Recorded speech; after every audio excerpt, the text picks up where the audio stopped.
One of the most heart-wrenching moments I've ever had professionally was when I received my final evaluation before leaving active duty in the U.S. Navy and transitioning to the U.S. Navy Reserve component. And I have here that final evaluation. I'll throw the comments section and the promotability ranking that I received coming out of it.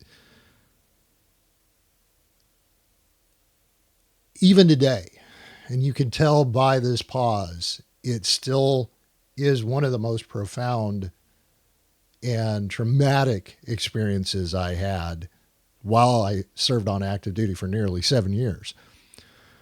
Leading into this, I had been a stellar performer. I had top end performance evaluations going into this final evaluation, which marked my separation from the active component.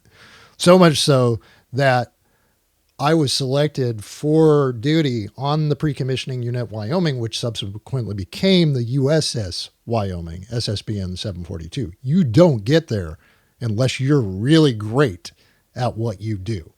Heck, you don't get into the submarine force unless you show signs of being a top performer, a top 10% performer. And they have ways of weeding you out. That's probably a different story for another time. Suffices to say, my supervisor at the time, and I'm on terminal leave, and terminal leave is really all the vacation that I had saved up until the point where they actually separated me. So Tim had me at his house. He had multiple copies of this evaluation. He gave me one copy. He said, Tim, now this is Tim, my supervisor, versus me, Tim Dickey. He said, Tim, crumple this out, throw it into the garbage bin. I know you're better than this. You have an opportunity to make a fresh start. You're going back to college. You can turn the page and determine what the next chapter of your life looks like. Do not allow this evaluation to define what your future is. I took Tim's words to heart.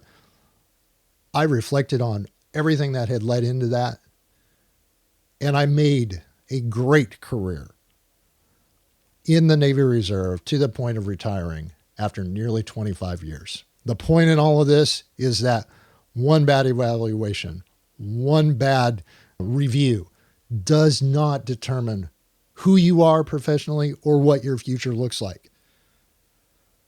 Take these in stride because you don't know what your choices might be in 2, 3, 5, or even 10 years down the road. That was the lesson. Pivot and adjust, even under bad circumstance.